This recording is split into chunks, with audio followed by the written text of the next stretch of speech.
Hello বন্ধুরা, দেখতে পাচ্ছেন আজকে তোমাদের দিদিভাইয়ের সঙ্গে চিকেনের যে রেসিপি সেটা আজকে করা হচ্ছে বাড়িতে। তাই চিকেন কাটা হবে, তারপর এই কেটে নেওয়া হচ্ছে, কাটার পর তারপরে চিকেনটাকে বানানো হবে। দেখতে পাচ্ছেন কেমন লাগলো। এই দেখুন চিকেন কাটা হয়েছে, তাতে হলুদ নুন সব মাখিয়ে দেওয়া হচ্ছে। তারপরে লঙ্কা গুঁড়া দিয়ে একদম ভালো করে মাখিয়ে তারপর দেখুন পেঁয়াজটাকে লাল লাল করে ভেজে নেওয়া হয়েছে।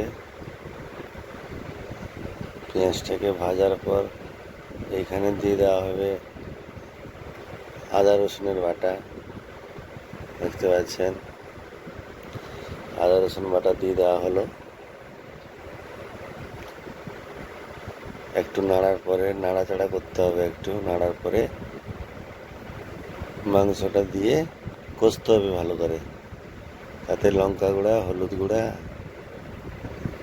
নুন, লবণ দিয়ে মাংসটাকে ঢেলে ভালো করে এরকম কষতে হবে।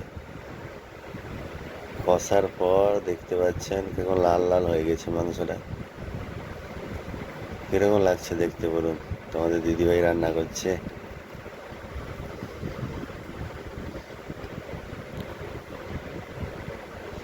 কেমন হয়েছে দেখুন, পুরো লাল মাংসটা। দেশি মুরগি দেখুন, সবাই বসে গেছি একসঙ্গে খেতে। আমাদের গ্রামে তো কলা পাতায় দিয়ে খেলে, মাংস হলে কলা পাতায় দিয়ে খাওয়া হয়। কলা পাতা দিলে খুবই ভালো লাগে খেতে। সবাই চলে আসুন তাড়াতাড়ি। কেমন লাগলো বলুন। দেখতে পাচ্ছেন সবাই খাচ্ছি একসঙ্গে। Tata, bye bye. কেমন লাগলো?